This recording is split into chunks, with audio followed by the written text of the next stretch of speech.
কি ব্যাপার, দরজা দাঁড়িয়েছো কেন? কিছু বলবে? নেহা মুচকি হেসে বলল, দাদি পাঠিয়েছেন, খেতে ডাকছেন আপনাকে, আসবেন না? একটু থেকে আবার জিজ্ঞেস করে, কাউকে ফোন করছিলেন বুঝি? রায়ান মাথা নাড়ালো। ইনায়াকে। এখন ওঠেনি হয়তো, কল ধরছে না। আচ্ছা তুমি যাও, আমি মামুনিকে ফোন করে দেখি উঠেছে কিনা। নেহা আর কিছু না বলে রুম থেকে বের হয়ে গেল, কিন্তু বারান্দায় এসে আবার রায়ানের রুমের দিকে তাকালো। সে মনে মনে ভাবল, কিছু একটা করতে হবে। এত বছর পর আমি রায়হানকে কাছে পেয়েছি, ওই ইয়ানার জন্য তাকে হারাবো না। দরকার হলে দাদিকে জানাবো। একমাত্র দাদি পারে রায়হানকে ইয়ানার কাছ থেকে সরিয়ে দিতে। তারপর সে নিচে নেমে গেল। অল্প কিছুক্ষণ পর রায়ানও নিচে এলো এবং চুপচাপ খাবার খেতে লাগলো। খাবার টেবিলে বসে কানিজ বেগম কয়েকবার নেহার দিকে তাকালেন। নেহার নজর নিজের প্লেটে কম, রায়ানের দিকে বেশি। তিনি আগে কখনো এমন কিছু ভেবে দেখেননি। নেহার এমন আচরণ তাকে চিন্তিত করে তুলেছে। খাবার শেষে কানিজ বেগম কিছু না বলে উঠে গিয়ে কিচেনের দিকে চলে গেলেন। সম্পূর্ণ নিশ্চিত না হওয়া পর্যন্ত মহিন সাহেবকেও কিছু বলা যাবে না। তিনি বরাবরই মায়ের কথায় চলেন। কিছু প্রমাণ ছাড়া বললে হয়তো কানে নেবেন না। ইনা ক্লাস শেষ করে ভার্সিটি ক্যাম্পাসে বসে মুনা শান্তর সাথে গল্প করছিল। আজকাল শান্তর সাথে তার বন্ধুত্ব ভালোই জমেছে। আগে সে শান্তকে খুব একটা পাত্তা দিত না, কিন্তু এখন রায়ান না থাকায় রাফি তার বিভিন্ন কাজে সাহায্য করে। যেখানে ইনায়া ছেলেদের সাথে কথাই বলে না, সেখানে সে শান্তর সাথে হেসে হেসে কথা বলছিল। শান্ত বলে ওঠে, আচ্ছা তোরা কি বুঝি রোজা রেখেও ক্লাস করিস বলতো? আমার তো একদম ভালোই লাগে না। মোনা বলে, তা ভালো না লাগলে এসেছিস কেন? কেউ তো আর জোর করেনি আনতে তোকে। তোদের জন্যই তো আসি, তোদের সাথে আড্ডা দিতে ভালো লাগে, না হলে এইসব বোরিং ক্লাস কে করে? হ্যাঁ, তুই তো রিটেক দিবি, সমস্যা কোথায়? এত চিন্তা করে লাভ আছে? থাক, ব্রেনে এত প্রেশার দিস না, যে কোনো সময় ব্লাস্ট করবে। ইনা হেসে বলে ওঠে, ওর আবার ব্রেন আছে নাকি?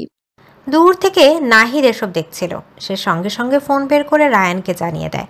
রায়ান প্রথমে চিন্তিত হয়ে বলল, তুই আমাকে আগে জানিসটি কেন? কিন্তু পরক্ষণেই শান্তর কথা শুনে সে কিছুটা শান্ত হয়ে গেল। রায়ান শান্তকে আগেই চিনত, তাই সে এতটা পাত্তা দিল না। শুধু বলল, ইনায়ার খেয়াল রাখিস, আর বেশি কিছু মনে হলে আমাকে জানাস। তুই এখনই কিছু বলতে চাস না? তারপর সে কল কেটে দিল। নাহিদ চিন্তিত হয়ে ফোনের দিকে তাকিয়ে আছে। কি হলো? রায়ান ব্যাপারটা এত সিম্পল কেন নিচ্ছে?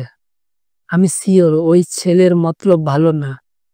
কেমন দুটো মেয়ের মাঝে বসে দাঁত বের করে হাসছে। এরপর নাহিদ সরাসরি ইনায়েদের সামনে এসে দাঁড়ালো। ইনায়েত তাকে দেখে বলল, আরে নাহিদ ভাই, আপনি কেমন আছেন? অনেকদিন পর দেখা। নাহিদ হালকা হাসলো। হ্যাঁ, একটা কাজে এসেছিলাম এদিকে, তোমাকে দেখে ভাবলাম দেখা করে যাই। আমি ভালোই, তুমি কেমন আছো? জি ভাইয়া, ভালো। ভাবি কি অবস্থা?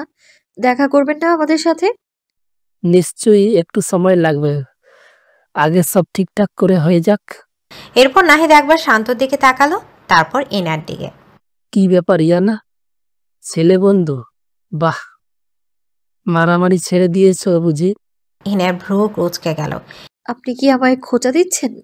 মারামারি না করাটাও কি দোষ? ইনার এমন উত্তরে নাহিদ একটু অপ্রস্তুত হয়ে গেল। না না, সরি, আমি আসলে এভাবে বলতে চাইনি। তোমাকে কখনো কোনো ছেলের সাথে দেখিনি, তাই কিছু মনে করো না প্লিজ। ইনাও এবার হেসে বলল, না ভাইয়া, সমস্যা নেই। নাহিদ বলল, আচ্ছা, বাসায় যাবে না? চলো তোমাকে নামিয়ে দিই। না ধন্যবাদ, আমার গাড়ি আসবে। ঠিক আছে, তাহলে আমি চললাম, ভালো থেকো। এ বলে নাহিদ সেখান থেকে চলে গেল। যেতে যেতে সে নিজেই নিজেকে বলল, রায়ান বারণ করেছিল, তবু আগ বাড়িয়ে কথা বলা উচিত হয়নি। এখন কে জানে ইয়ানা কি ভাবলো। ততক্ষণে ইনার গাড়িও চলে এসেছে। সে শান্তকে বিদায় জানিয়ে মোনাকে বলল, আমার সাথে বাসায় চল না, একা একা ভালো লাগে না, সন্ধে বের হবো, মজা হবে। মোনা বলল, না, আম্মু বকবে, তুই বরং আমার সাথে চল, যদি পারমিশন দেয়। ইনা মাথা নাড়ালো। আমি যেতে পারবো না দেখেই তো তোকে বললাম। মোনা বলল, ঠিক আছে, সময় করে জানাবো। তোর সাথে শপিং করতে যাব। 2 দিন পর যাব, এখন পারবো না, কাজ আছে অনেক। আচ্ছা ঠিক আছে। তারপর ইনায়া মোনাকে ড্রপ করে বাসায় চলে গেল। ইনায়া, এই ইনায়া দাঁড়াও। এদিকে শপিং মলে জমজমাট ভিড়ে হঠাৎ পেছন থেকে কেউ ডেকে উঠল। ইনায়া থমকে দাঁড়ায়, ভ্রু কুচকে পেছনে তাকায়। চারপাশে মানুষের আনাগোনা, ক্যাশ কাউন্টারের পিং পিং শব্দ, দোকানে ডিসকাউন্ট অফারের ঘোষণা, সব মিলিয়ে চেনা কোলাহল। কিন্তু ডাকার আওয়াজটা যেন স্পষ্টভাবেই আলাদা। একটা মেয়ে একটু দূর থেকে হাতে নেড়ে তাকে ইশারা করছে। ইনায়া কিছুটা অবাক হয়। মেয়েটিকে তো চেনে না। মেয়েটি কাছে এসে একদমে বলে উঠল, এই মেয়ে, কতক্ষণ ধরে ডাকছি, শুনতে পাচ্ছ না? ইনায়া চোখ কুচকে নিজের দিকে আঙুল তুলে ঈষৎ অবিশ্বাসের সুরে বলল, আমাকে? হ্যাঁ হ্যাঁ, তোমাকে। আর কাকে ডাকবো? তুমি তো ইনায়া, তাই না? ইনায়া কয়েক সেকেন্ড চুপচাপ মেয়েটার দিকে তাকিয়ে রইল।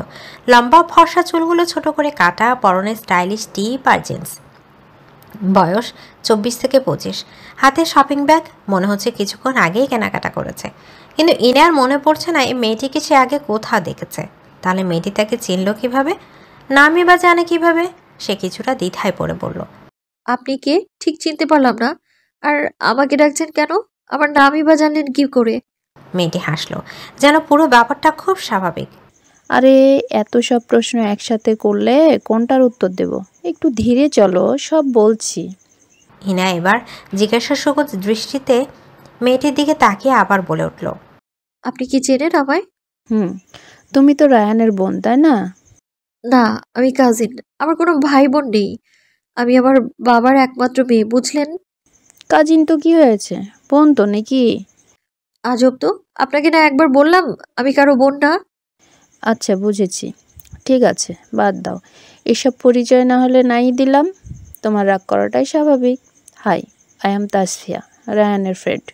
পাশ থেকে মোনা অবাক হয়ে বলে উঠল, আপনি রায়ান ভাইয়ের ফ্রেন্ড? তোমরা এত অবাক হচ্ছ কেন? রায়ান তোমাকে কখনো আমার কথা বলেনি বুঝি? মেয়েটি মুখ গোমরা করে বলল, দেখেছো কেমন ফাজিল। আমি কিন্তু তোমার কথা অনেকবার শুনেছি। ইভেন আমাদের গ্রুপে তুমি কিন্তু লেডি গ্যাংস্টার নামেই পরিচিত। এই বলে মেয়েটি হাসতে শুরু করলো। বাহ, আমাকে নিয়ে অনেক কিছু জানেন দেখছি। তেমন কিছু না, মজা করলাম। তবে হ্যাঁ, শুনেছি তোমার কথা, এটা সত্য। আর রায়ানের সাথে তোমাকে বেশ কয়েকবার দেখেছিও, তাই আজকে চিনতে পারলাম। ও ভালো, আচ্ছা আমি যাই এখন, বাই। আরে কোথায় যাচ্ছ? আসল কথাটাই তো বলা হলো না। মোনা হেসে বলে উঠল, এতক্ষণ ধরে দাঁড়িয়ে দাঁড়িয়ে বকবক করছেন, এখনো আসল কথাটাই বলেননি। আচ্ছা চলো কোথাও বসি। না, কি বলবেন তাড়াতাড়ি বলুন, আমাদের বাসায় যেতে হবে। আসলে রায়ানের সাথে অনেক দিন ধরে যোগাযোগ করতে পারছি না। নাহিদকে তো চিনো নিশ্চয়ই। নাহিদকে জিজ্ঞেস করে জানতে পারলাম রায়ান এখন চট্টগ্রামে। নাহিদের সাথেও নাকি যোগাযোগ নেই। এখন তুমি তো ওর বোন, তোমার সাথে নিশ্চয়ই কথা হয়। ও না আমার কল ধরছে না। তুমি একটু বলবে আমাকে যেন কল দেয় প্লিজ। ইনার রাগ এবার আরও বাড়াতে লাগলো। ইচ্ছে তো করছে মেয়েটার নাক পট্টিতে দিতে। সে কিছু বলতেই যাবে, মোনা ইনার হাত ধরে ফেলল। তারপর তাসফিয়াকে উদ্দেশ্য করে বলল, আচ্ছা আপু, বলে দিব। বাই, আমরা আসি, অনেক তাড়া আছে। কথা শেষ না হতে এসে ইনায়াকে নিয়ে তাড়াতাড়ি সেখান থেকে চলে গেল। একটু সামনে আসতে ইনায়া এক ছটকায় মোনার হাত সরিয়ে রেগে বলতে লাগলো, তুই আমাকে এইভাবে ধরে নিয়ে এলি কেন? দেখিস নি কেমন ন্যাকামো করছিল? দিতাম নাকটা ফাটিয়ে, তখন বুঝতো ইনায়া আজিজ চৌধুরী কি জিনিস, লেডি গ্যাংস্টার কাকে বলে, ও কি কি বুঝে দিতাম আমি একদম। তুই এমন করছিস কেন ইনু? শুনিসনি মেয়েটার ভাইয়ার ফ্রেন্ড কি ভাববে বলতো? এখানে এত রাগের কিছুই নেই, তুই ওভার রিয়াক্ট করছিস। ইনার রাগে ফুঁসতে ফুঁসতে বলল, আমি ওভার রিয়াক্ট করছি? তুই দেখিসনি মেয়েটা আমায় বারবার রায়ানের বোন বলছিল, আমাকে লেডি গ্যাংস্টার বলছিল, আর রায়ানকে নিয়ে তো এমন ন্যাকামি দেখাচ্ছিল যেন ওর গার্লফ্রেন্ড। অসহ্য। আচ্ছা আচ্ছা, মাথা ঠান্ডা কর, চল বাসায় যাই। বাসায় গিয়ে না হয় তুই ভাইয়াকে জিজ্ঞেস করে নিস মেয়েটাকে আর কেমন ফ্রেন্ড। তারপর মোনা ইনায়াকে টেনে গাড়িতে উঠে পড়ে। মোনাকে পৌঁছে দিয়ে ইনায়া বাসায় চলে আসে। আজকে মোনা আর ইনায়া সন্ধ্যায় শপিং করতে বের হয়েছিল, আর তাদের ফেরার সময় তাসফিয়া নামক এই মেয়ের সাথে দেখা হয়। এখন রাত 12টা। ইনায়া শুয়ে শুয়ে মেয়েটার কথা চিন্তা করছে এখনো। মেয়েটির বলা কথাগুলো মনে পড়ে বেশ রাগ হচ্ছে। রায়ানের সাথেও কথা বলতে ইচ্ছা করছে না, তাই ফোন বন্ধ করে সে ঘুমিয়ে পড়ল। তাই ফোন সে পরের দিন বিকেলে অন করে। তবে অবাক করার বিষয় হলো রায়ান তাকে একটা কলও করেনি। এবার ইনায়া মন খারাপ করে বসে আছে। মনে মনে ঠিক করে নিল রাতে ফোন করতে করতে মরে গেলেও সে ধরবে না। ভাই দে না আমার একটা গার্লফ্রেন্ড খুঁজে, আর কতদিন একলা থাকবো। রায়ান ভ্রু তুলে তাকায়, যেন কথাটা শুনেই বিরক্ত। আমাকে দেখে তোর ঘটক মনে হচ্ছে? আরে না, কিন্তু তোর তো রেডিমেড বউ আছে, আমার কি হবে? কাজিনদের দিকেও তাকাতে পারছি না। কেউ হয় আমার বড়, না হলে 2 থেকে 7 বছরের বাচ্চা। রায়ান হেসে বলল, তাহলে তো ভালো, কোলে নিয়ে ঘুরতে পারবি। আরমান মুখ বাঁকিয়ে বলল, ভাই আমি সিরিয়াস কথা বলছি, আর তুই মজা নিচ্ছিস। সি, এই তুই আমার বন্ধু? আচ্ছা, নাটক করতে হবে না, যার সাথে লাইন মারা বন্ধ কর, দেখবি পার্মানেন্ট একজনকে ঠিকই পেয়ে যাবে। সত্যি বলছি ভাই, পাবো। যাকে দেখলে মনে হবে এটাই তোর পরি। দুনিয়ার আর কোনো মেয়ে তখন তোর চোখে সুন্দর লাগবে না, কারো কথা ভাবতেও ইচ্ছা করবে না, শুধু মনে হবে এই পরিটাকেই সারাক্ষণ দেখি, তার সাথেই সময় কাটে। আরমান অবাক হয়ে বলল, ও ভাই, কই হারিয়ে গেলি? আমাকে ভালোবাসা শেখাতে গিয়ে তো নিজে অন্যের খেয়ালে গুম হয়ে গেলি। রায়ান একটা দীর্ঘশ্বাস ফেলে বলল, এটাই তো ভালোবাসা। আমার কাছে ভালোবাসার আরেক নাম রাগিনী, যার কথা ভাবতে গেলে আমার সময় সুযোগের প্রয়োজন নেই। আরমান চোখ কুঁচকে বলল, রাগিনী? এ আবার কে? রায়ান শান্ত স্বরে বলল। ইনায়া? আরমান হেসে বলল, ওহ, আমি তো ভাবলাম নতুন কোনো বিপদ। রায়ান ভ্রু কুঁচকে বলল, কি? তুই বিপদ বললি কাকে? না মানে, ধর নতুন কাউকে পছন্দ করলে তো সেটা বিপদই হয়। আমি তো সেই বিপদের কথাই কইলাম, কিন্তু তুই তো দেখি বেশি বুঝে ফেললি। রায়ান হাসল না, শুধু বলল, থাক, তোর কথা শোনার সময় নেই, আমি চাই। আমার জান পাখির সাথে আজ একটুও কথা হয়নি, কল করতে হবে, বাই। আরমান হতাশ গলায় বলল, আচ্ছা যা যা শালা, আমি সিঙ্গেল থেকে গেলাম, কথা বলার মতো কেউ নেই আমার। তারপর হাত তুলে আকাশের দিকে তাকিয়ে বলল, ইয়া আল্লাহ, আমার কবে একটা বউ হবে? তুমি কি আমার বা পাজরের হাড় দিয়ে কাউকে বানাওনি? রায়ান হাসতে হাসতে ছাদ থেকে নেমে এলো। অফিস থেকে ফিরে আরমানের সাথে বেশ কিছুক্ষণ আড্ডা দিয়েছিল। আজকাল রাতে ডাইনিং টেবিল ছাড়া তাকে বাসায় খুঁজে পাওয়া কঠিন, আর এটাই তার দাদি সাবিনা বেগমের জন্য সুযোগ। খেতে বসে তিনি রায়ানের বিয়ের প্রসঙ্গ তোলেন। ইনিবিরে বোঝাতে চান তিনি তার জন্য একজনকে পছন্দ করে রেখেছেন, আর রায়ানকে সেই মেয়েকেই বিয়ে করতে হবে। দাদু ভাই, এবার একটু বিয়ে টিয়ে নিয়ে ভাবো, আমি চাই আমার। রায়ান কথার মাঝে সাবিনা বেগমকে থামিয়ে বলল, দাদি, যদি এসব কথাই বলার থাকে তবে বলে দাও, আমি কাল থেকে আর তোমাদের সাথে ডিনার করব না। আর রইল বিয়ের ব্যাপারে, সময় হলে আমি নিজেই ঠিকই তোমাদের বলবো, তখন সবাই জানবে। এখন সব নিয়ে কথা বলার দরকার নেই, প্লিজ। মুখের ওপর নাতির এমন স্পষ্ট কথা সাবিনা বেগম মোটেও পছন্দ হলো না। তবে তিনি বেশি কিছু বললেন না, শুধু রাগী দৃষ্টিতে একবার কানিজ বেগমকে আরেকবার মহিন সাহেবকে দেখলেন। মনে মনে ভাবলেন, রায়ানের মতামত নেওয়াটা বোকামি ছাড়া কিছু নয়। এই ছেলে তার কথা গলবে না, অন্যভাবে কিছু করতে হবে। তবে তার আগে মহিনের সাথে কথা বলা দরকার। খাবার টেবিলে নেমে এলেও নিস্তব্ধতা। এ বাড়িতে সাবিনা বেগমের মুখের ওপর কেউ কথা বলে না। মহিন সাহেব ছেলেকে ইশারায় চুপ থাকতে বললেন। রাতের খাওয়া শেষ করে রায়ান নিজের রুমে গেল। এনায়াকে কল করলো, কিন্তু রিং হলেও সে ধরল না। কিছুক্ষণ পর সে ফোন টেবিলে রেখে ওয়াশরুমে চলে গেল। একটু পর ইনায়ের কল ব্যাক এলো। রাগে তার ইচ্ছা করছিল কথা না বলতে, কিন্তু পরক্ষণে ভাবলো আগে জিজ্ঞেস করুক রায়ান কি বলে। কল রিসিভ হতে ইনায়া গলায় বিরক্তি মিশিয়ে বলল, কোথায় ছিলেন সারাদিন? আর কল ধরতে এত দেরি হলো কেন? ওপাশ থেকে হঠাৎ একটা মেয়েলি কণ্ঠ ভেসে এলো। আমার সাথে ছিল, আর এখনও আমার সাথেই আছে। তুমি কবে যাবে রায়হানের জীবন থেকে বলো তো? এত বছর ধরে নিজের বডিগার্ড বানিয়ে রেখেছো, এবার অন্তত একটু শান্তি দাও। আর শোনো, এখন থেকে তুমি আর রায়হানকে যখন তখন ফোন করবে না। সে এখন আমার হবু বর, তার থেকে 100 হাত দূরে থাকো। আমাকে নিশ্চয়ই চিনতে পেরেছো। নিজের পরিচয় আর দিতে চাই না, শুধু এটুকুই মনে রেখো, আমি রায়হানের হবু বউ। খুব তাড়াতাড়ি আমাদের বিয়ে হবে। দয়া করে আমাদের জীবন থেকে চলে যাও। ইনার কিছু বুঝে ওঠার আগেই কাট। কাট শব্দ করে ফোন কেটে গেল। ইনা স্তব্ধ হয়ে ফোনের স্ক্রিনের দিকে তাকিয়ে থাকলো। রায়ানের হবু বউ? এদিকে ভুঁইয়া বাড়িতে আজ খুশির আমেজ লেগে আছে। সারা বাইরেই লাইটিং করা হয়েছে। হবেই বা না কেন, ঈদের দিন বলে কথা। তার উপর বাড়ির বড় ছেলে এত বছর পর তাদের সাথে ঈদ উদযাপন করছে। অনেক বছর পর পুরো পরিবার একসঙ্গে হয়েছে। বাড়ির পুরুষরা সবে নামাজ পড়ে বাড়িতে প্রবেশ করেছে। বাচ্চারা চারদিক দৌড়াদৌড়ি করছে। রান্নাঘর থেকে হরেক রকমের খাবারের ঘ্রাণ আসছে। নিমরা, জারা আর মাহিদ সবার কাছ থেকে সালামি নিচ্ছে। তবে নেহা কারো কাছ থেকে সালামি না নিয়ে সরাসরি রায়ানের সামনে এসে দাঁড়ায়। রায়ানকে সালাম করতেই যাবে, তখনই রায়ান দুপা পিছিয়ে যায়। আরে আরে, পাগল নাকি? কি করছো? পায়ে ধরে সালাম করতে হবে না। কত টাকা লাগবে বলো, আমি দিচ্ছি। নেহা মুখ ভার করে দাঁড়িয়ে থাকে। সবাই তার দিকে তাকিয়ে আছে। সালামি লাগবে না, আমি তো এমনি সালাম করছিলাম। তোর না লাগলে সর, আমাদের তো লাগবে। এ বলে নিমরা নেহাকে ধাক্কা দিয়ে সরে রায়ানকে বলে, ভাইয়া আমাদের লাগবে, আমাদের দাও। নিমরার পিছু পিছু মাহিদার জারাও এসে বলে, হ্যাঁ ভাইয়া, আমাদেরও দাও। আচ্ছা আচ্ছা, সবাইকে দেব, আসো। তারপর সে সবাইকে সালামি দিয়ে দেয়, সাথে নেহাকেও। নেহার এমন সামান্য বিষয় লজ্জা পাওয়া দেখে নিমরা হেসে ফেলে। তুই হাসছিস কেন? আমি না চাইলেও দিচ্ছে বলে কি তোর হিংসে হচ্ছে? না আপু, হিংসে করব কেন? তোকে হিংসে করার মতো কি আছে? তবে হ্যাঁ, আমাদের থেকে বেশি টাকা দিলে একটা কথা ছিল। ভাইয়া চলো সবাই মিলে ছবি তুলি, ইটস ফ্যামিলি পিকচার টাইম। মাহিদার জারাও একসাথে বলে ওঠে, চলো। বাড়ির বউরা ততক্ষণে কাজ শেষ করে রেডি হয়ে যায়।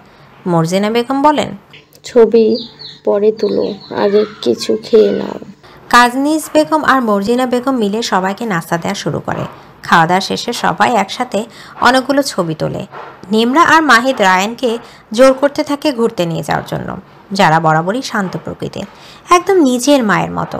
নেহা শান্ত মোটেই নয়, শুধু রায়ান আর দাদির সামনে ভদ্র শান্ত মেয়ে হয়ে থাকে। সব থেকে বেশি দুষ্ট হলো মাহিদ আর নিমরা। চল না ভাইয়া, আমরা কোথাও ঘুরতে যাই প্লিজ। এখন না না, এখন হবে না, পরে একদিন যাব, আমার অন্য প্ল্যান আছে। প্লিজ ভাইয়া প্লিজ। তুমিও আব্বু আর চাচুদের মতো শুরু করেছো, কারোর সময় নেই আমাদের নিয়ে ঘুরতে যাওয়ার।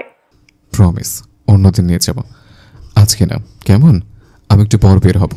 সাবিনা বেগম বলে ওঠে, কেন দাদু ভাই, ঈদের দিন কোথায় যাইবা?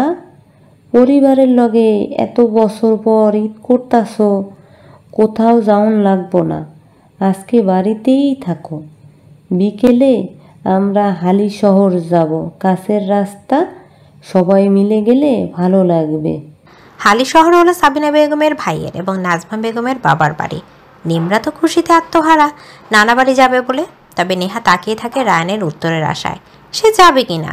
রায়ান তাকিয়ে থেকে বলে, অলরেডি 10টা বাজে দাদি, এতক্ষণ তো তোমাদের সাথেই ছিলাম। আর তোমরা যাও, কোথায় যাবে? আমি যেতে পারবো না, আমার বন্ধুদের সাথে আগে থেকেই প্ল্যান আছে, আমাকে যেতেই হবে। এ বলে রায়ান উঠে নিজের ঘরে চলে যায়। এদিকে দুপুর গড়িয়ে বিকেল হতে চলল। ইনা এখনো বিছানা মুখ থুবড়ে পড়ে আছে। গত 3 থেকে 4 দিন ইনার মনে শুধু নেহার বলা কথাগুলো ঘুরছে। কি সত্যি বললো নাকি মিথ্যা? আর ওই তাসপিয়া কী সব ঝামেলা, কোনটা রেখে কোনটা চিন্তা করবে সে। তার উপরে একটু আগে ফেসবুকে ঢুকে দেখে একটা আইডি থেকে রায়ানকে ট্যাগ করে বেশ কয়েকটা ছবি আপলোড করা হয়েছে। আইডিতে ঢুকে দেখে সেটা নেহার অ্যাকাউন্ট। ইনা দেখে ছবিগুলো রায়ানদের সপরিবারের। ফ্যামিলি পিকচারের সাথে রায়ান আর নেহার আলাদাও কয়েকটা ছবি আছে। তাছাড়া সবগুলো ছবিতে নেহার রায়ানের পাশ ঘেঁষে দাঁড়িয়ে আছে। এগুলো দেখে তুই নাই আর আরও রাগ বেড়ে যায়। কৌতূহলী হয়ে নেহার স্টোরি চেক করতে দেখে মেহেদি দিয়ে হাত রায়ানের নাম লিখে রেখেছে সে। ক্যাপশনে লেখা মাই পার্সোনাল মুন, সাথে লাভ আর কিস ইমোজি। ইনার হাত কাঁপতে থাকে, মাথার মধ্যে একরকম ঝাঁকি লাগার মতো অনুভূতি হয়। মোবাইলটা ছুঁড়ে ফেলে দিয়ে সে আবারও বালিশে মুখ গুজে শুয়ে পড়ে। তার কেমন যেন দিশেহারা লাগছে, নিজেকে কান্না পাচ্ছে খুব। এদিকে সাজেদা বেগম একটু পরপর এসে মেয়েকে বোঝাচ্ছে উঠে রেডি হতে। ইনা বারবার তাকে এই বলে তাড়িয়ে দিচ্ছে যে তাদের বাসায় না কোনো মেহমান আসছে আর না সে কোথাও বের হচ্ছে। তাহলে কেন সে তৈরি হতে যাবে? আজিজ চৌধুরীর আজকে শরীর খারাপ, ভীষণ জ্বর এসছে তার, তাই মেয়েকে নিয়ে কোথাও যেতেও পারছে না। প্রত্যেক বছর রায়ান, কানিজ বেগম সহ তারা সবাই একসাথে ঈদ উদযাপন করে। তাছাড়া দু একজন আত্মীয় সে ঘুরেও যায়। তারপর বিকেলে সবাই একসাথে ঘুরতে বের হয়। কিন্তু এবছর কিছুই হচ্ছে না। মোনাও নিজের দাদা বাড়ি চলে গেছে দুদিন আগে। সাজেদা বেগম আজিজ সাহেবের কাছে থাকছে যদি কিছু দরকার পড়ে। ইনায়া শুয়ে শুয়ে চিন্তা করতে লাগলো, রায়ান এখন নিজের বাড়িতে কত মজা করছে, কত লোক সেখানে, আর ইনায়া একা নিজের ঘরে। তখনই আবারও ইনায়ার রুমের দরজায় ঠক ঠক শব্দ শোনা যায়। ইনায়া চিৎকার করে বলতে থাকে, কি সমস্যা মা? বললাম তো ভালো লাগছে না, যাও তো। আমি কোথাও বেরও হব না, তৈরিও হব না আমি। দরজার কড়াঘাতের শব্দ বাড়তেই থাকে। ইনায়া উঠে দরজা খুলতে অবাক হয়ে তাকিয়ে থাকে। কেউ একটা টাকার বুকে সামনে নিয়ে দাঁড়িয়ে আছে। 1000 টাকার চকচকে নোটকে ফ্লাওয়ার শেপ দিয়ে বুকে বানানো হয়েছে। ছোটবেলা থেকে ইনায়ার এমন সারপ্রাইজ ফ্লাওয়ার বুকেট ঘুরতে নিয়ে যাওয়া অনেক পছন্দের। আর এইসব তার বাবার পরে রায়ান করে আসছে। ইনায়ার আর বুঝতে বাকি নেই এটা রায়ান ছাড়া আর কেউ নয়। সে কোনো কথা না বলে সোজা আবারও বিছানায় এসে শুয়ে পড়ে। আর রায়ানকে উদ্দেশ্য করে বলে, কেন এসেছেন এখানে? কি চাই? তোকে। কি? জায়গা থেকে মুড ভালো নেই, কথা বলতে ইচ্ছে করছে না আমার। হ্যাঁ, এই নাটক তো বেশ কয়েকদিন ধরেই শুনছি। কল করলেই বলিস কথা বলতে ভালো লাগছে না, পরে কথা হবে। আর না হলে কল অ্যাটেন্ডই করিস না। কি হয়েছে, কিছু বলবি? না, কিছু না। আর তুই তোর ফ্যামিলি ছেড়ে, কাছের মানুষদের ছেড়ে এখানে এসেছিস কেন? আমার কাছের মানুষ তো তুই। তোকে ছাড়া আমি কিভাবে ঈদ উদযাপন করি বল? এত কথা বলতে পারছি না। উঠুন ম্যাডাম, উঠে রেডি হয়ে আমাকে উদ্ধার করুন প্লিজ। ইনা এবার তেরে আসে। তোকে কতবার বলবো আমার থেকে দূরে থাকতে? সমস্যা কি তোর? হ্যাঁ, যতবার কাছে আসিস ক্ষত বিক্ষত করে চলে যাস। প্লিজ আমায় একা ছেড়ে দে, আমি একাই ভালো আছি। রায়ান আলতো করে ইনার কাঁধে হাত রেখে বলে, কি হয়েছে ইনু, এমন করছিস কেন? কেউ কি তোকে কিছু বলেছে? আমাকে বল প্লিজ ইনু, এমন করিস না। ইনা নিজের কাঁধ থেকে রায়ানের হাত ছড়িয়ে বলে, ছবি নামায় সর জায়গা থেকে, আমার কাউকে লাগবে না। রায়ান শক্ত করে জড়িয়ে ধরে ইনায়াকে শান্ত করার চেষ্টা করে। যদিও ইনায়াকে কাছে পেলে তার জড়িয়ে ধরতে ইচ্ছা করে, যদিও সে জানে ইনায়াকে ছোঁয়া মানে তার রাগ আরও বাড়বে, তবু সে চায় ইনায়া যেন শান্ত হয়। এক হাত দিয়ে তাকে ধরে অন্য হাত দিয়ে মাথায় বিলি কেটে দেয়। মুহূর্তে ইনায়ার শরীর নিস্তেজ হয়ে আসে, চোখ দিয়ে কয়েক ফোঁটা পানি গড়িয়ে পড়ে। কি হয়েছে ইনু, আমাকে বলবি না? আমি তোর কাছে এতই পর হয়ে গেলাম। কাল থেকে 163টা কল করেছি, 1000টা মেসেজ করেছি, একটা কল মেসেজের রিপ্লাই দিসনি তুই। রাগ কর, অভিমান কর, কিন্তু এইভাবে নিজে থেকে দূরে সরিয়ে দিস না প্লিজ। কথা বলতে বলতে রায়ানের চোখ পড়ে ফ্লোরে পড়ে থাকা মোবাইলের দিকে। কি ব্যাপার, মোবাইল ফেলে দিয়েছিস কেন? যত রাগই হোক ফোন তো ভাঙিস না। কি হয়েছে বলবি? চুপ করে আছিস কেন? কি হয়েছে ফোনে গিয়ে দেখ। রায়ান ইনায়াকে ছেড়ে ফ্লোর থেকে মোবাইল উঠিয়ে হাতে নেয়, কিন্তু ফোন তো বন্ধ হয়ে গেছে, গ্লাসটাও ফেটে গেছে। রায়ান মোবাইলটা উল্টে পাল্টে দেখে বলে, ফোন তো বন্ধ হয়ে গেছে। তোর ফোন বের কর। রায়ান পকেট থেকে নিজের ফোন বের করে। এবার ফেসবুকের টাইমলাইন চেক কর আর ভালো করে ছবিগুলো দেখ। রায়ান ফেসবুকে ঢুকতেই ছবিগুলো সামনে আসে, যেখানে নেহা তাকে ট্যাগ করে সকালের তোলা বেশ কিছু আপলোড করেছে। রায়ান ছবিগুলো দেখার সুযোগ পায়নি। তার চট্টগ্রাম থেকে রওনা দেওয়ার পর এগুলো আপলোড করা হয়েছে। ছবিগুলো স্ক্রোল করতে করতে একটু নিচে গিয়ে দেখে তার আর নেহার আলাদা ছবিগুলো। ও শিট, ইনু তুই ওগুলো দেখে এমন করছিস? আমি ভাবলাম কি না কি হয়েছে। বিশ্বাস কর, আমি ওর সাথে আলাদা কোনো ছবি তুলিনি। এই ফ্রেমে যারা, মাহিদ, নিম্নও ছিল, ওগুলো ক্রপ করে ছেড়েছে। রায়ানের থেকে ফোনটা নিয়ে নেয়ার স্টোরিতে গিয়ে রায়ানকে দেখায়। নেয়ার হাতে নিজের নাম আর এমন ক্যাপশন দেখে রায়ান মাথায় হাত দিয়ে বলে, বিশ্বাস করি নু, এই মেয়েগুলো কেন করছে আমি কিছুই জানি না। আমি তোর সাথে ঠিক করে কথাই বলি না। আমি কি করে জানবো তুই কথা বলিস নাকি বলিস না? তোর হবু বউ বলে কথা। কি হবু বউ, পাগল হয়েছিস নাকি? আমি তোকে ছাড়া অন্য কাউকে নিজের জীবনে কল্পনা করতে পারি না। এসব সস্তা ডায়লগ বাইরে গিয়ে দে, দরজা খোলা আছে। রায়ানি ইনার কোনো কথা তোয়াক্কা না করে ওয়ার্ড্রোব থেকে ইনার ঈদের জামাটা বের করে, তারপরেই নাই আর হাতে ধরিয়ে দিয়ে বলে, আধা ঘন্টার মধ্যে রেডি হয়ে বের হয়ে আস, আমি নিজে অপেক্ষা করছি। বলে রায়ান রুম থেকে বের হয়ে যায়। ইনা মুচকে হেসে ড্রেসটা নিয়ে ওয়াশরুমে চলে যায়। প্রায় 40 মিনিট পর ইনা রেডি হয়ে নিচে নামে। তাকে দেখতে কোনো পরীর থেকে কম লাগছিল না। হোয়াইট কালারের একটা পাকিস্তানি ড্রেস পরেছে, সাথে জুয়েলারি আর হিলস। আজকে হালকা সেজেছেও। ইনাকে সচরাচর এমন গর্জিয়াস লোকে দেখা যায় না।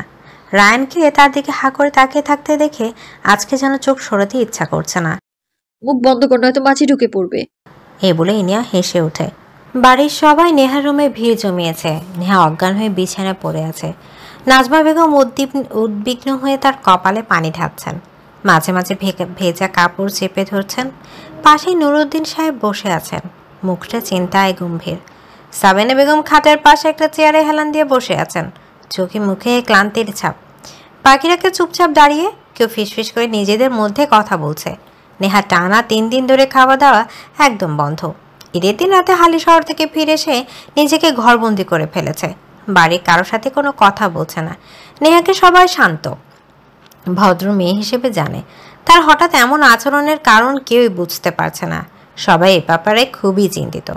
বাড়ির কেউ তার এই আচরণের কারণ বুঝতে না পারলেও রায়ান ঠিকই জানে। তবে সে নেহার থেকে এমন প্রতিক্রিয়া আশা করেনি। বিষয়টি এখন তাকেও ভাবাচ্ছে। নেমরাও কিছুটা অনুমান করতে পারছে, কারণ সেও রায়ানের স্টোরি দেখেছিল আর সে জানে তার বোনের রায়ানের প্রতি একটা দুর্বলতা আছে। তবে সে নেহার এসব কাণ্ডে খুবই বিরক্ত, কারণ নেহা তাকেও রুমে ঢুকতে দিচ্ছে না গত 3 দিন ধরে। সে যারা আর মাহিদের সাথে থাকছে। তার খুব সন্দেহ হচ্ছে সে ভালো করে চিনে নিজের বোনকে। সে জানে তার বোন কারো ভালোবাসার এমন হতেই পারে না। এর আগেও 3টা প্রেম করেছে নেহা, কোনোটাই সিরিয়াস ছিল না সে।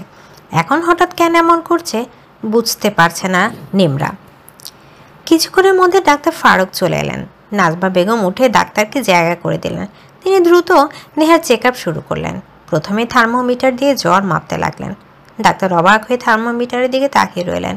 স্কেলে মাত্র 98 ডিগ্রি, যা নর্মাল তাপমাত্রা হতে পারে। এবার তিনি নেহার চোখ, মুখ, হাত ধরে চেক করতে লাগলেন। সব কিছুই স্বাভাবিক, তবে কান্নার কারণে চোখ কিছুটা লাল হয়ে ফুলে আছে। খাবার না খাওয়ার কারণে শরীর দুর্বল লাগতে পারে, কিন্তু অজ্ঞান হয়ে যাওয়ার মতো কিছুই তিনি খুঁজে পাচ্ছেন না। ডাক্তার ফারুক মনে মনে ভাবলেন, এই মেয়ের বাড়ির সবাইকে দুশ্চিন্তায় রেখে সুস্থতার ভান করছে কেন? তিনি নজর ঘুরিয়ে একে একে সবাইকে পর্যবেক্ষণ করে দেখছে। সবার চোখে মুখে দুশ্চিন্তার ভাব স্পষ্ট। তারপর তিনি খেয়াল করলেন ঘরের সব জানালা বন্ধ। নেহার গায়ে মোটা কম্বল জড়ানো। হালকা ঠান্ডা ঘরে এত কম্বল দেওয়ার মানে কি? তিনি এবার নুরুদ্দিন সাহেবের দিকে তাকিয়ে বললেন, ভাই সব নর্মাল আছে, চিন্তার কোনো কারণ নেই। কি বলছেন ডাক্তার সাহেব? তাহলে মেয়েটা এভাবে অজ্ঞান হয়ে আছে যে কেন? নুরুদ্দিন সাহেব রাগ চিন্তা মেশানো গলায় বললেন। ডাক্তার ফারুক এবার মহা মুশকিলে পড়ে গেলেন। এখন যদি তিনি বলেন এই মেয়ে নাটক করছে, তাহলে কেউই বিশ্বাস করবে না, উল্টো তাকেই ভুল বুঝবে। তাই তিনি থার্মোমিটারটা নুরুদ্দিন সাহেবের দিকে হাত দিয়ে বললেন, দেখুন আপনি নিজেই দেখুন, চিন্তার কিছু নেই। তিনি বিরক্ত নিয়ে নেহার দিকে তাকিয়ে বললেন, হয়তো খাবার না খাওয়ার কারণে শরীর দুর্বল হয়ে পড়েছে, আরও কিছু হয়নি, একটু পরেই ঠিক হয়ে যাবে। নুরুদ্দিন সাহেব থার্মোমিটারের দিকে তাকিয়ে অবাক। আরে একটু আগেই তো নাজমা মেপে দিয়েছিল 104 ডিগ্রি ছিল, হয়তো মাথায় পানি ঢালার কারণে কমেছে। ডাক্তার ফারুক হালকা হেসে বললেন, হতে পারে। এরপর নাজমা বেগমকে বললেন, ভাবি মেয়েকে ঠিক করে খাওয়ান, এই বয়সে শরীরে বেশি বেশি প্রোটিন খাওয়া দরকার। আমি এখানে কিছু ভিটামিন লিখে দিচ্ছি, সময় মতো খাওয়াবেন, তাহলেই হবে। আজকে আসি তাহলে। না ভাবি, অন্য একদিন আগে যাই, আমার তাড়া আছে। তা বললে কি করে হবে ফারুক? তুমি আমাদের নিজের মানুষ, বাড়ি বয়ে এসেছো না, না খাইয়ে কি করে সারি বলো? না খালা, আজকে সত্যি যেতে হবে, রুগীরা অপেক্ষা করছে, যেতেই হবে আমাকে। এত কথা শুনছি না, অন্তত চা নাস্তা করে যেতে হবে। ছোট বউ দাঁড়িয়ে আছো কি বুঝে শুনে? যাও, ফারুকের জন্য নাস্তা পানির ব্যবস্থা করো। জি আম্মা, এখনই যাচ্ছি। মর্জিনা বেগম আর কানিজ বেগম চলে যায় নাস্তা আনতে। ডাক্তার ফারুক শুধু চা খেয়েই উঠে পড়েন। তিনি সাবিনা বেগমকে উদ্দেশ্য করে বলেন, আচ্ছা খালা, যাই তাহলে, আমাকে এবার অনুমতি দিন। ঠিক আছে বাবা, যাও, নুরুদ্দিন তোমাকে এগিয়ে দিয়ে আসবে। এরপর তিনি নুরুল সাহেবকে ইশারা করে বললেন ডাক্তার সাহেবের সাথে যেতে। তখনই রায়ান বলে ওঠে, দাদি আমি যাচ্ছি, আমি এখনই বের হব, একসাথে যাই। নুরুদ্দিন সাহেব আর এগোয় না। রায়ান ডাক্তার ফারুককে সাথে নিয়ে বেরিয়ে পড়েন। ডাক্তার চলে যাওয়ার পরও বাড়ির পরিবেশ থমথমে। নেহা এখনও চোখ বন্ধ করে নিস্তেজ হয়ে পড়ে আছে। নাজমা বেগম তার কপালে হাত বুলিয়ে দিচ্ছেন, তারপর ধীরে ধীরে নেহাকে ডেকে বলতে লাগলো। নাজমা বেগমের চোখের কোণে পানি জমেছে। নুরুদ্দিন সাহেব ধীর গলায় বললেন, আচ্ছা ডাক্তার বলল সব ঠিক আছে, কিন্তু মেয়েটাকে এভাবে নিস্তেজ হয়ে রইল কেন? সামিনা বেগমও চিন্তিত স্বরে বললেন, হয়তো শরীর খুব দুর্বল হয়ে গেছে, একটু পর ভালো লাগবে। নাজমা, তুমি এখানেই থাকো নেহার কাছে, ওর কখন কি লাগবে খেয়াল রাখো, বিশেষ করে খাবার যেন কোনো কমতি না থাকে। নিমরা সব কিছু লক্ষ্য করেছিল। ডাক্তার বললেন জ্বর নেই, কিন্তু বাড়ির সবাই এখনো এটাকে সত্যি জ্বর ধরে নিয়েছে। সে একটু এগিয়ে গেল নেহার দিকে। নেহার নিঃশ্বাস স্বাভাবিক, চোখের পাতা অল্প অল্প কাঁপছে, যেন লুকিয়ে দেখার চেষ্টা করছে। নিমরা ফিসফিস করে বলল, নেহা, তুই কি নাটক করছিস? নেহা চুপচাপ থাকলো, কোনো সাড়া নেই। কিন্তু নিমরা খেয়াল করলো তার ঠোঁটের কোণে খুব সামান্য একটা হাসির আভাস। তারপরে নেহার নিঃশ্বাস ভারী হয়ে উঠল। সে কষ্ট করে গলার স্বর কাঁপিয়ে বলল, পানি, একটু পানি দে। নাজমা বেগম সাথে সাথে পানি এগিয়ে দিলেন। নেহা খুব আস্তে করে চুমুক দিল, যেন সে অনেক কষ্টে আছে। নিমরার ঠোঁটের কোণে এক চিলতে হাসি ফুটল। সে এবার নিশ্চিত নেহা আসলেই অভিনয় করছে। কিন্তু সে কিছু বলল না, শুধু ভাবতে লাগলো। ঠিক আছে আপু, আমি দেখছি তুমি কতদূর যেতে পারো। আর যার জন্য এসব করছো তার কিছুই যায় আসবে না, সেটাও নিশ্চিত থাকো। আচ্ছা ডক্টর আঙ্কেল, সত্যি করে বলুন তো, নেহা কি আসলে অসুস্থ নাকি নাটক করছে? ডাক্তার ফারুক রায়ানের প্রশ্ন শুনে একটু চমকে উঠলেন। অবাক হয়ে তার দিকে তাকিয়ে বললেন, তুমি বুঝতে পারছো? আমিও মানে? তার মানে আপনি জানেন নেহা নাটক করছে, তো আপনাকে সাপোর্ট করলেন কেন আঙ্কেল? ডাক্তার ফারুক একটা দীর্ঘ নিঃশ্বাস ফেলে শান্ত গলায় বললেন, দেখো রায়হান, আমি ঠিক জানি না মেয়েটা কেন এমন করছে। পুরো পরিবার যখন এমন দুশ্চিন্তায় আছে, তখন আমি চাইনি পরিবেশটা আরও জটিল হোক। আমি শুধু দেখছি এই বাড়ির ভেতর সেই স্বচ্ছতা নেই, যেখানে আমি স্পষ্টভাবে বলে দিতে পারি তোমার বোন নাটক করছে, তাই কিছু বলিনি। তুমি এটাকে মাথায় নিয়ে খুব বেশি ভাবো না। তিনি রায়ানের কাঁধে একটা হাত রেখে বললেন, আমি যাই রে, পরে দেখা হবে। ডাক্তার ফারুক চলে গেলেন নিজের গন্তব্যে। রায়ানও ঘর ছেড়ে বেরিয়ে যায় আরমানের কাছে। সেখানে তাদের বাকি বন্ধুরাও জড়ো হয়েছে। আজ সারা রাত আড্ডা হবে, হাসি, গল্প আর স্মৃতিতে ভরা এক রাত। রায়ান আসার পর থেকে তার বন্ধু মহলের এমন আড্ডা প্রায়ই হতে থাকে। ইনা নিজের রুমে একা বসে আছে, চোখ দুটো নিবদ্ধ হয়ে থমকে আছে নিজের হাতে। ঈদের রাতের পর থেকে তার এই অভ্যাসটা যেন রুটিনে পরিণত হয়েছে। হাতের মেহেদির দিকে তাকিয়ে থাকতে থাকতে সময় থেমে যায় তার কাছে। সে রাতের কথা এখনো স্পষ্ট মনে। হাতের ঝিলে জলে ভেসে চলা নৌকায় বসে রায়ান যখন হঠাৎই তার হাতে মেহেদি দিয়ে নিজের নামটা লিখে দেয়। ইনা কিছু বলতে পারেনি, কেবল তাকিয়েছিল নিঃশব্দে। আর সেই নীরবতায় বলেছিল হাজারটা কথা। মেহেদির রং এখনো ফিকে হয়নি, যেমন ফিকে হয়নি এই মুহূর্তটার রঙও। হঠাৎ ফোনটা বেজে ওঠে। স্ক্রিনে রায়ানের নাম দেখে ইনায়ের ঠোঁটে এক চিলতে মুচকি হাসি খেলে যায়। ফোনটা কানে নিয়ে সে নরম স্বরে বলে, হ্যালো। ফোনের গভীরে তখনও রায়ান। সে জানে এই ভালোবাসা হয়তো পূর্ণতা পাওয়া সম্ভব নয়, তবু সে কিছু দাবি করতে চায় না। সে কাউকে কষ্ট দিয়ে পূর্ণতা চায় না। এই অনুভবটা যেন থাকে বিশুদ্ধ, মন ভাঙার ভয় বা প্রত্যাশার ভারমুক্ত। রায়ান তার জীবনে এসেছিল এক মেহেদির নকশার মতো, নীরব অথচ স্থায়ী, সুন্দর অথচ চিরন্তন।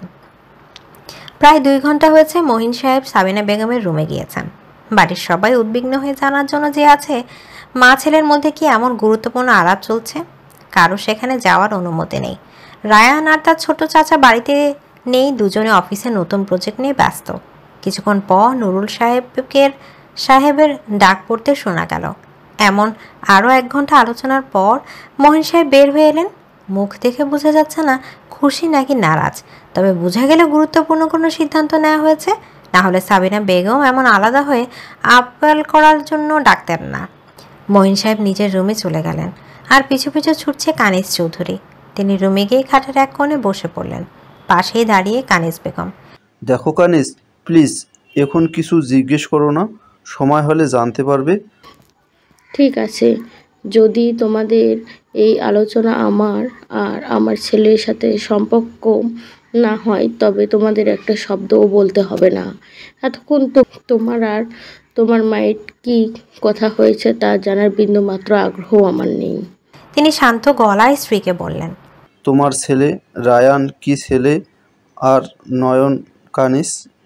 সেই হিসেবে পরে আগের কথা আমাদেরকে নিয়ে কোনো কথা হয়নি তো? মঈন সাহেব কানিজ বেগমের হাত ধরে তাকে নিজের পাশে বসিয়ে বলে, তুমি উত্তেজিত হয়ো না, বসো আমি বলছি। কানিজ বেগম কেমন স্থির দৃষ্টিতে স্বামীর দিকে তাকিয়ে আছে, যেন তিনি জানেন মঈন সাহেব এখন কি বলতে চলেছে। আমিও তো রায়ানের বাবা, তাই না? ওর ভালো মন্দ চিন্তা করার অধিকার নিশ্চয় আমার আছে। আমি রায়ানকে নিয়ে একটা সিদ্ধান্ত নিয়েছি, আশা করছি তুমি এর সাথে দ্বিমত করবে না। কানিজ বেগম তার ছেলের হাসি দিয়ে বলে, সিদ্ধান্তটা কি সত্যি তোমার নাকি তোমার মায়ের? মানলাম ছেলের বাবা তুমি, ছেলের যে কোনো বিষয়ে সিদ্ধান্ত নেওয়ার অধিকার আছে, তাই বলে মা হিসেবে কি আমার জানার বা কিছু বলার অধিকারটুকুও নেই? তুমি যদি ছেলের কথা এতই চিন্তা করতে তাহলে একবার হলেও ছেলের মতামত নেওয়ার চেষ্টা করতে। দেখো আম্মা, আমাদের খারাপ চান না, তিনি এই পরিবারটাকে একসাথে জুড়ে রাখতে চান। কানিজ বেগম এবার চিৎকার করে বলে ওঠে, পরিবার পরিবার পরিবার, এই কথাটা শুনতে শুনতে গত ২৬ বছর কাটিয়েছি। এটাকে কি পরিবার বলে, যেখানে শুধু একজন মানুষের কথাই শোনা হয় আর তার সিদ্ধান্তে চূড়ান্ত হয়, আর আমরা বাকিরা শুধু মাথা নিচু করে মেনে নিই? এই কি সেই পরিবার যেখানে কেউ মন খুলে কথা বলতে পারে না, কারো মতামতের কোনো মূল্য নেই? মহিন সাহেব এবার গলা চড়িয়ে বললেন, চুপ কর কানিজ, এবার তুমি বাড়াবাড়ি করেছো। আমি মাকে কথা দিয়ে ফেলেছি, ছেলেকে বোঝাও, 2 মাস পরেই ওর বিয়ে, এখন আর কিছু বলার কোনো মানে হয় না। আমি মায়ের থেকে 2 মাসের সময় নিয়েছি, এর আগে কাউকে জানাতে নিষেধ করেছে মা।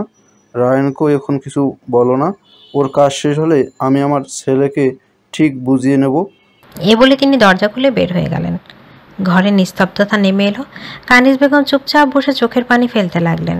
তিনি জানতেন এমন কিছুই হতে চলেছে, তবু শেষ পর্যন্ত আশা ছাড়েননি, হয়তো স্বামী পাশে দাঁড়াবেন।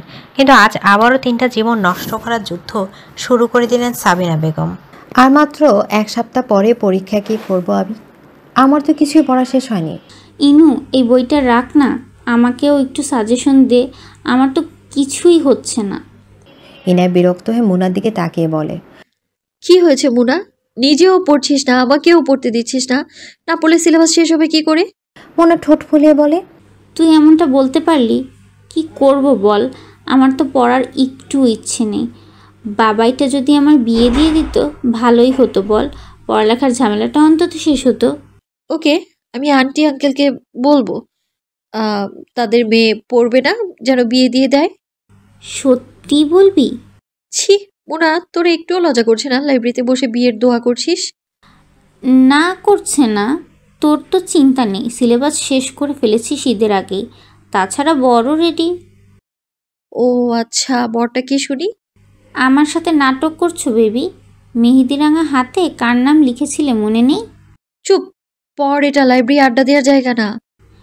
আচ্ছা, বাসায় গিয়ে পড়িস। এখন চল একটু ঘুরে আসি কোথাও থেকে, মনটা ফ্রেশ না হলে পড়ায় মন বসবে না। আমার কিন্তু এবার রাগ হচ্ছে মোনা, যা এখান থেকে, পড়তে দে আমায়। আর নিজেও পড়, ফাইনাল পরীক্ষা ফেল করলে রিটেক দিতে হবে। ওকে, আর 1 ঘন্টার বেশি আমি এখানে থাকতে পারবো না, এরপর তুই একা একা বসে পড়িস। দেখা যাবে। পরীক্ষার সময় ঘনিয়ে আসছে, ব্যস্ততম সময় কাটছে ইনায়ার। প্রত্যেকবার পরীক্ষার আগেই এমন হয়, রাত দিন পড়া হলেও ভালো মার্কস আনতে হবে তাকে। কিরে, কি করছিস তোরা? ঘাস কাটছি, আয় খাবি। শান্ত মুখে গোমরা করে বলে ওঠে, ইয়ানা, তুই সবসময় আমার কথার এমন বাঁকা উত্তর দিস কেন? তুই আমার অদ্ভুত প্রশ্ন কেন করিস? দেখতে পাচ্ছিস না কি করছি? লাইব্রেরিতে মানুষ কি করে। বুঝেছি, পড়ছিস। সরি, আমায় ক্ষমা করুন, আমার ভুল হয়েছে। আচ্ছা, শেষ চল ইনু, এবার যাই প্লিজ, আমার আর ভাল লাগছে না। ঠিক আছে চল, আমারও শেষ। তারা তিনজন এবার লাইব্রেরি থেকে বেরিয়ে পড়ে উদ্দেশ্য একটু ঘুরোঘুরি করে দুপুরে লাঞ্চ সেরে বাসায় যাবে। রাত 11টায় মহিন সাহেব ঘরে আসেন। কানিজ বেগম এতক্ষণ বসেছিল হয়তো তার অপেক্ষায়, কিন্তু মহিন সাহেব রুমে প্রবেশ করতে তিনি বিছানা ঠিক করে অন্য পাশ ফিরে শুয়ে পড়লেন। মহিন সাহেব বুঝতে পারলেন তার সাথে কথা বলতে চাইছে না। রুম থেকে বেরিয়ে এসে মহিন সাহেব ধীরে ধীরে নিয়ে ছাদের দিকে এগিয়ে গেলেন। চারদিক নীরব। তিনি একটু থামলেন, ছাদের কিনারায় গিয়ে দাঁড়ালেন। বাতাসে তার পাঞ্জাবি সামান্য উঠছে, কিন্তু তার ভেতরে ঝড় থামছে না। নিজেকে প্রশ্ন করলেন, আমি কি ঠিক করলাম নাকি আবারও ভুল? চোখ বুঝতেই ভেসে উঠল কানিজের সে দৃষ্টি, অভিমানের, প্রশ্নের আর একটুখানি ভরসার। এই ভরসা তো একসময় তাকেই দেওয়া হয়েছিল, আজ তা কেন এভাবে ভেঙে যাচ্ছে? তিনি জানেন মা সবসময় যা বলেন তা ছেলেকে ভালোবেসে বলেন, কিন্তু রায়ান কি শুধু তার নাতি? সে তো একজন পূর্ণ মানুষ, নিজের স্বপ্ন আছে, ভালো লাগা, ভালোবাসা আছে। আমি তো ছেলের পছন্দই জানি না। ইনায়া কি রায়হানের পছন্দ? একটা প্রশ্ন আবারও মাথায় ঘুরতে থাকে, কিন্তু এই ব্যাপারে কানিজ বেগম কোনো দিন তাকে কিছুই বলেনি। তিনি রায়ানের আগ্রহ লক্ষ্য করে বেশ কয়েকবার কথা তুলতে চেয়েছিলেন, তবে কানিজ বেগম প্রতিবারই কথা এড়িয়ে গেছে। হয়তো মা যা বলছেন তা ভুল নয়, কিন্তু সবসময় কি সিদ্ধান্ত শুধু অভিজ্ঞতার উপরে নেওয়া যায়? রায়ান যদি নিজেই একদিন চোখে চোখ রেখে বলে, বাবা তুমি আমার কথা শুনলে না, আমি কি তখন চোখ ফেরাতে পারবো? তিনি একা একা পায়চারি করতে করতে থেমে গেলেন। বুকের ভেতরটা কেমন ভার হয়ে আছে। তিনি জানেন এই সিদ্ধান্ত শুধু তারই ছিল না, সাবিনা বেগম তাকে দিয়ে শুধু মুখে বলে নিয়েছেন, আর এখন তিনি নিজের স্ত্রী আর ছেলের সামনে একজন নির্বাক সিপাহী। হঠাৎ করেই তার মনে হলো রায়ানের সাথে কথা বলা দরকার। কোনো সিদ্ধান্ত একতরফা হওয়া উচিত না। এই প্রজেক্টটা শেষ হলেই হয়তো ছেলেকে ডেকে বসাবেন, নীরবে একটু বোঝার চেষ্টা করবেন ছেলের মনের কথা। রায়ান কি মেনে নিবে আমার কথা?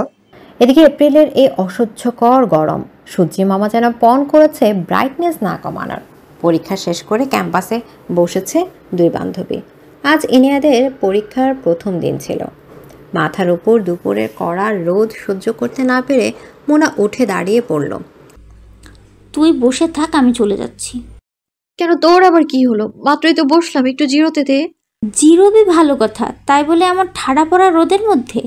বাসায় যেতে মন না চাইলে বল, কোনো রেস্টুরেন্টে বসি, আর না হলে ছায়া এসে বস। রোদের মধ্যে কেন? আমার এখানেই ভালো লাগছে, আর তুই যেমন করছিস এতটাও গরম নেই। তুই নিজেই তো একটা জ্বলন্ত আগুন, তোর কাছে এই আগুনের তেজ কিছুই না। তাই বলছি কি ম্যাডাম, আপনি থাকেন, আমি যাই। এমনিতেই পরীক্ষা ভালো হয়নি। আরে আমি কি এখানে একা বসে থাকবো নাকি? বসার কিছুক্ষণ প্রতিদিনই তো নিজেই এখানে আড্ডা দেওয়ার জন্য পাগল হয়ে যাস। আজকে কি হলো? আজকে তো শান্ত নেই, তাই ভালো লাগছে না। তুই তো সেই কখন থেকে ফোনকে কি করছিস কে জানে। আচ্ছা ঠিক আছে, শান্ত আসার আগে চল কোথায় যাবি? আর ওই ছেলে যদি আসেও আমি ওকে সাথে নিব না বলে দিচ্ছি। কেন? বেচারা আবার কি করলো? কিছু করেনি, কিন্তু ওর থার্ড ক্লাস মার্কার জোকস আমার একদম ভালো লাগে না। আর ওর সাথে মিশলে রায়ান ঝামেলা করে, প্রতিদিন একই প্যারা, ভালো লাগে না আর। এবার বল কি বলছিলি? কই কি বলবো? ভাইয়ার কথা কি বলছিলি? সে কি জেলাস নাকি? ইনা মুখ ভার করে বলে, জেলাস না ছাই, বাদ দিয়ে সব ভালো লাগছে না আমার। ইনু, তোর কি মন খারাপ? না রে, আমার কেন মন খারাপ হবে? আর তোরই বা কেন এমন মনে হচ্ছে? জানি না, তবে তোর এমন হঠাৎ পরিবর্তন আমার ভালো লাগছে না। কেমন শান্ত, চুপচাপ হয়ে গেলি। রাগী ইনায়াকে তো এখন দেখাই যায় না। তুই কি বলতে চাইছিস? আমি ভালো হতে পারি না, সবসময় মারামারি রাগারাগি করি? আরে না না, তা কখন বললাম, হঠাৎ করে তাই আর কি। ঠিক আছে, তোর যেহেতু আমাকে ভালো লাগছে না, তাহলে চলে যাচ্ছি আমি, বাই। আমি যাই করি, তাই দোষের হয়ে যায় তো।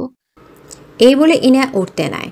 মোনা তাড়াতাড়ি করে ইনার গলা ঝাপটে ধরে বলে, আমাকে ফেলে কোথায় যাচ্ছিস? হ্যাঁ, তুই যেমনই হোস আমি তোর সাথেই থাকবো, আর তোকেও আমার সাথেই থাকতে হবে একদম সারা জীবন।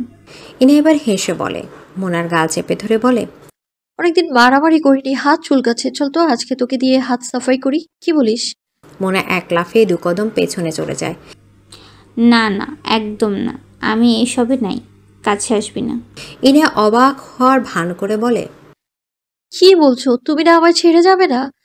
আর তাছাড়া কে যেন আমায় মিস করছিল একটু আগে।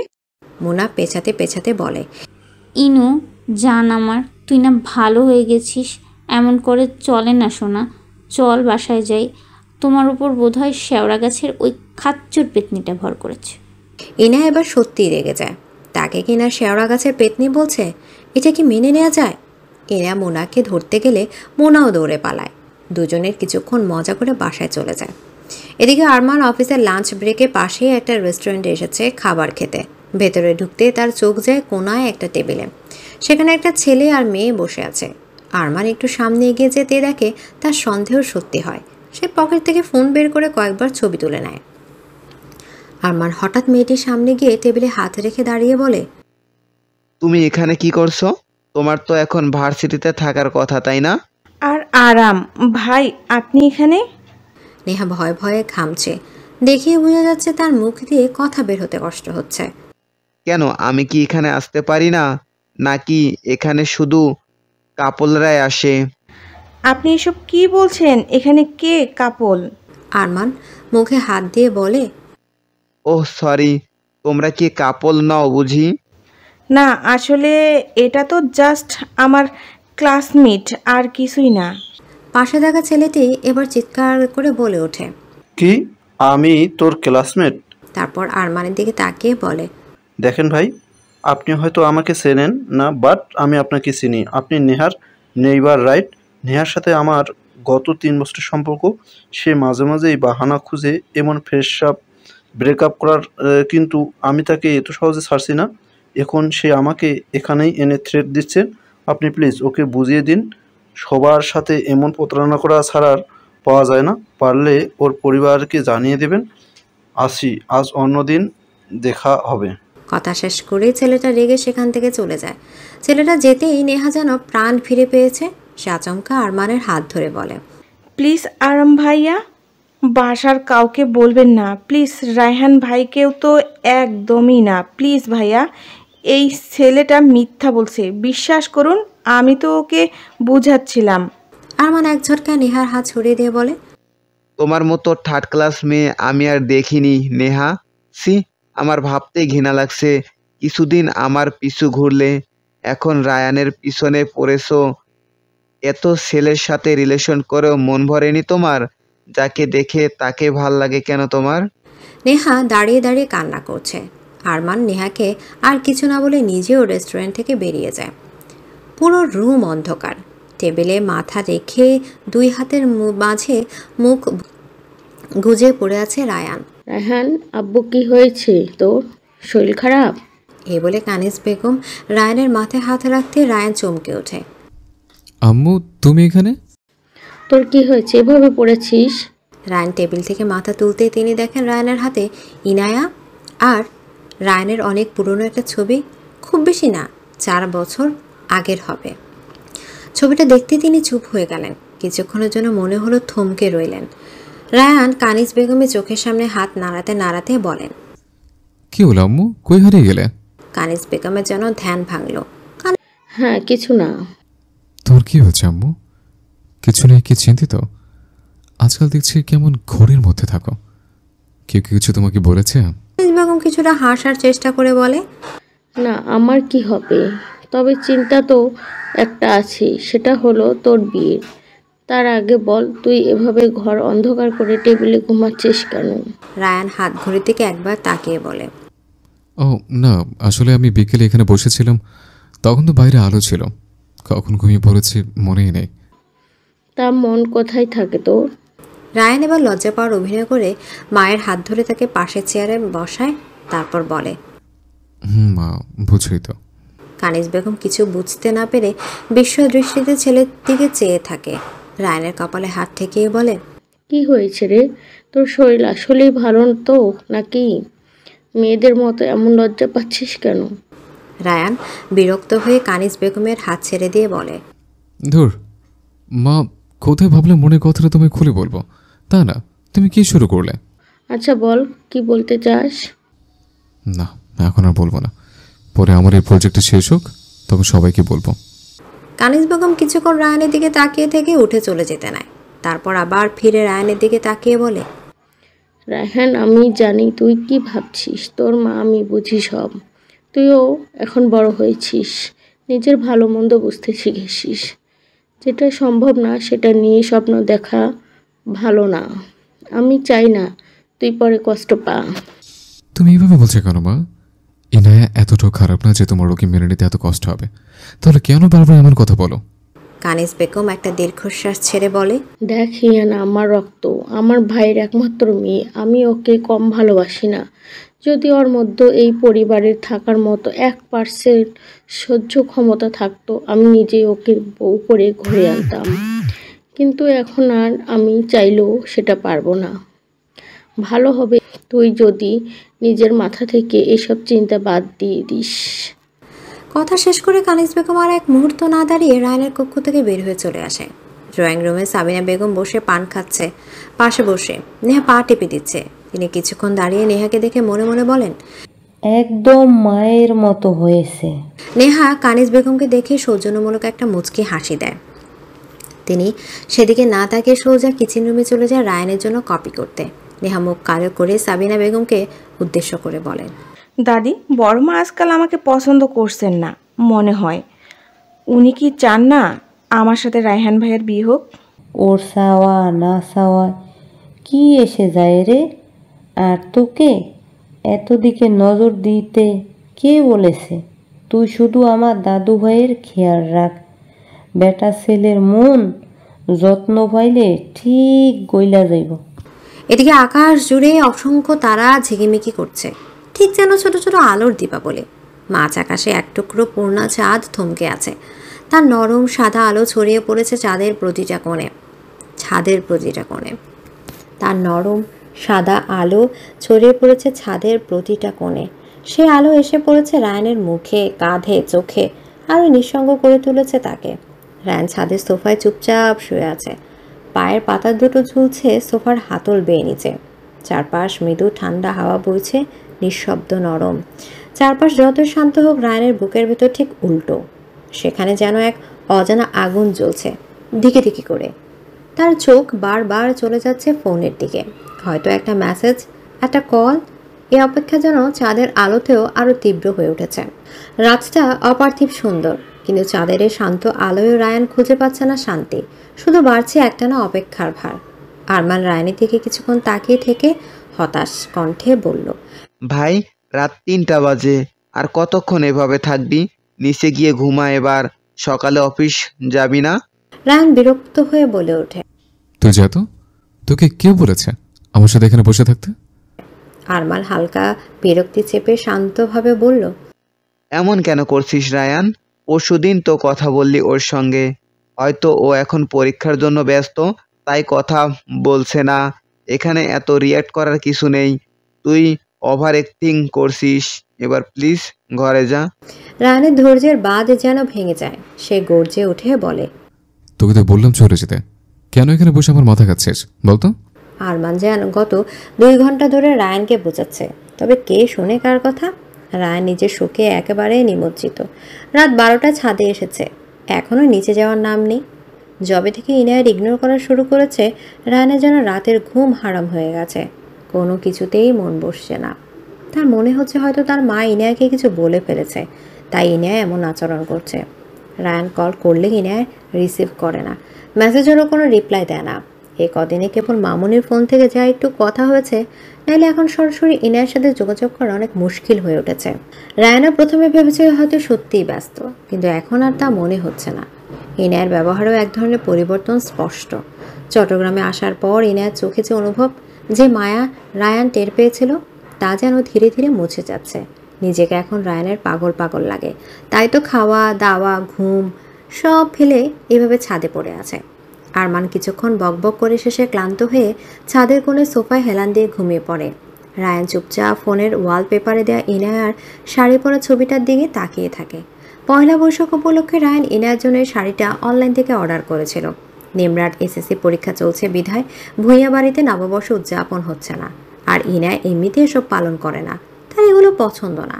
তবে রায়ান শাড়ি কিনে দিয়ে আবদার করেছিল এই শাড়িতে নাকি সে ইনায়াকে দেখতে চায়। ইনায়া প্রথমে রাজি না হলেও পরে ঠিকই পরে ছবি পাঠিয়েছিল। নববর্ষের থিমে কারুকাজ করা লাল শাড়িতে ইনায়াকে যেন একটা লাল টুকটুকে নববধূর মতো লাগছিল। রায়ানের কথায় জীবনে প্রথমবারের মতো শাড়ি পরেছিল ইনায়া। রায়ানের ছোট ছোট আবদারগুলো পূরণ করতে চাওয়া ইনায়া হঠাৎ কথা বলছে না। কি হয়েছে ওর? রায়ান কিছুক্ষণ ছবিটার দিকে অপলক তাকিয়ে থেকে ফোনটা বুকের সঙ্গে জড়িয়ে চোখ বন্ধ করে রাখে। সে মনে মনে ভাবে, আচ্ছা ইনায়া কি বুঝতে পারছে তার জন্য কি এভাবে রাত জেগে ছটফট করছে? বুঝতে পারলে কি তাকে নিজের থেকে এমন দূরে সরিয়ে রাখতে পারতো? হয়তো না। এসব ভেবে রায়ানের বুক ভারী হয়ে আসে। সে ইনায়াকে 3 বছর ধরে ভালোবাসে এবং আজ এই প্রথমবার ইনার কথা মনে করে তার নিঃশ্বাস ভারী হয়ে ওঠে। হারানোর যন্ত্রণা যেন তার প্রতিটা শ্বাসে ছড়িয়ে পড়েছে। রায়ান মনে মনে বলল, খুব তাড়াতাড়ি তুই আমার হবি ইনু। আমাকে যতটা কষ্ট দিচ্ছিস তার শাস্তি খুব বাজেভাবে পেতে হবে তোকে। সে চোখ বন্ধ করে কিছু সময় চুপ করে থাকে, তারপর হালকা ফিসফিস করে বলে, শুধু একবার কাছে পাই, আমার থেকে পালিয়ে কোথায় যাবে? কত দূর যাবে? আমার শেষ নিঃশ্বাস পর্যন্ত তোকে আমি আগলে রাখবো, নিজের করে রাখবো। ছাদের দরজায় দাঁড়িয়ে এসব দেখছিল মহিন সাহেব। ছেলের এমন ছন্নছাড়া ভাব থেকে তার মন অশান্ত হয়ে উঠেছে। পরম আদরের একমাত্র সন্তানকে কষ্ট পেতে দেখে কোনো বাবা মা কি শান্তিতে থাকতে পারে? পানি খেতে উঠে ছাদ থেকে শব্দ পেয়ে দেখতে এসেছিলেন তিনি। তবে রায়ানকে এই রাতের গভীরে ছাদে দেখে সত্যিই অবাক হন। প্রথমে ভেবেছিলেন হয়তো আরমানের সাথে আড্ডা দিয়েছে। প্রায় তো রাতের বেলা ছাদে ওদের দুজনকে একসাথে সময় কাটাতে দেখা যায়, তবে এত রাত পর্যন্ত কখনোই না। তিনি ওদের বকতে যাবেন ঠিক তখনই রায়ান আর আরমানের কথাগুলো কানে আসে। ইনার জন্য রায়ানের এমন ছটপটানি দেখার পর সব কিছুর জন্য নিজেকে দায়ী মনে হতে থাকে তার। ছেলের মতামত না নিয়ে এমন গুরুত্বপূর্ণ সিদ্ধান্ত নেওয়া তার মোটেই উচিত হয়নি।